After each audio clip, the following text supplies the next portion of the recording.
Assalomu alaykum barchaga. Foydali maslahatlar ko'rsatuvimiz davom etadi. Shu davomiy bo'lish uchun ko'rsatuvimiz bittadan like, kommentariy bilan qo'llab-quvvatlab turinglar.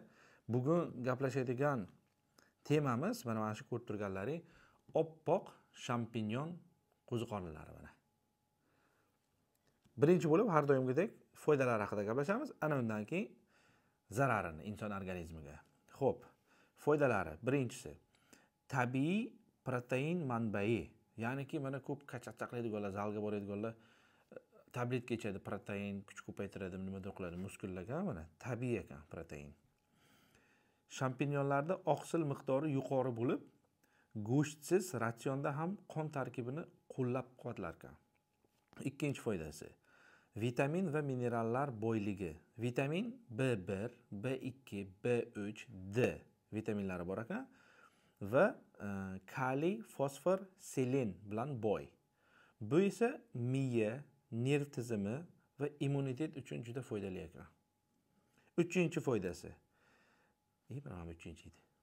Uchinchi foydasi. Qon bosimini nazorat qilish, ya'niki kaliy va fosfor shlamlari qon bosimini moslashtirishda yordam beradi. To'rtinchi foydasi antioksidant xususiyatlar. Ya'niki shampinyonlarda antioksidant moddalari bo'lib, ular hujayralarni yoshartirish va erkin radikallarning zararidan himoya qilar ekan. Beshinchi foydasi to'yintiruvchi va kam kaloriyali, kam yog'li va 100 gramda taxminan 20-30 kaloriya bor ekan xolos. Juda kam. Kimda kim dieta qilmoqchi bo'lsa, marhamat.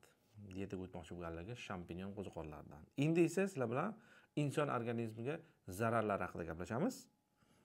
Xo'sh, birinchi zarari termik ishlovsiz iste'molda juda ham xavfli ekan. Ya'niki termik degani bu qovurmasdan, yuvmasdan, qaynatmasdan, parda, bug'da pishiradiku, shunaqa qilmasdan esa juda ham xavfli ekan.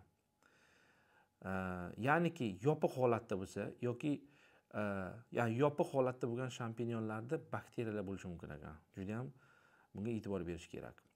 Faqat pishirilgan holda iste'mol qilish zarur. Ikkinchi zarari allergik reaksiyalar.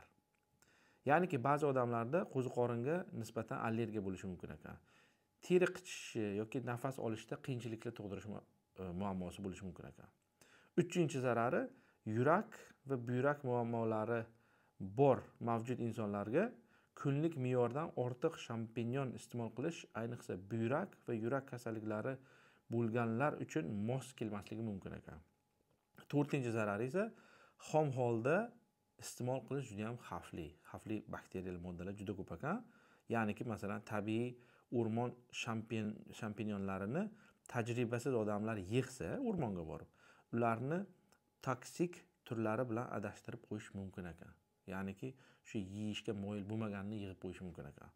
Xulosa qilib aytganda, shampinyon to'g'ri tayyorlansa va me'yorda iste'mol qilinsa, inson uchun juda foydali va to'yintiruvchi oziq-ovqat hisoblanadi. Lekin allergik va termik ishlovsiz holatda ehtiyot bo'lish juda ham zarur. Sog' bo'linglar, shampinyonga marhamat.